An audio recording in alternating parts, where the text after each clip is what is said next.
લીમખેડા તાલુકામાં આવેલા પાણિયા ગામ પાસે આવેલ રેલવે ઓવરબ્રિજનું કામ ગોકળ ગતિએ ચાલતા લોકો પરેશાન। કેન્દ્ર સરકાર દ્વારા ફાટક મુક્ત અભિયાન અંતર્ગત લીમખેડા તાલુકાના પાણિયા ગામે રેલવે ફાટક નંબર 32 પર ટ્રેક ઉપર કરોડોના ખર્ચે ઓવરબ્રિજ મંજૂર કરવામાં આવ્યો છે, જેનું કામ છેલ્લા 1.5 વર્ષથી ચાલી રહ્યું છે।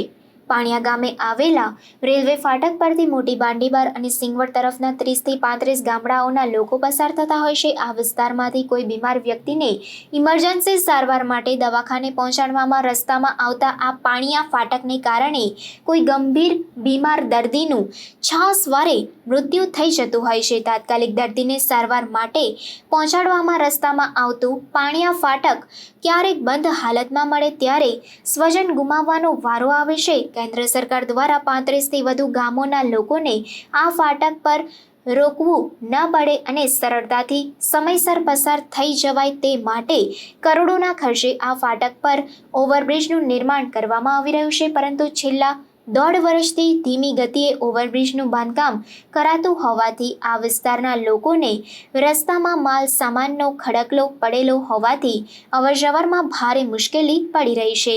પાણિયા ઓવરબ્રિજની આજુબાજુ રહેતા લોકો છેલ્લા 1.5 વર્ષથી હેરાન પરેશાન થઈ રહ્યા છે, જેથી પાણિયા ગામ પાસે રેલવે ફાટક પર સત્વરે આ મંથર ગતિએ ચાલતા ઓવરબ્રિજનું કામ પૂર્ણ કરવામાં આવે તેવી આ વિસ્તારના લોકોની માંગ ઉઠી છે।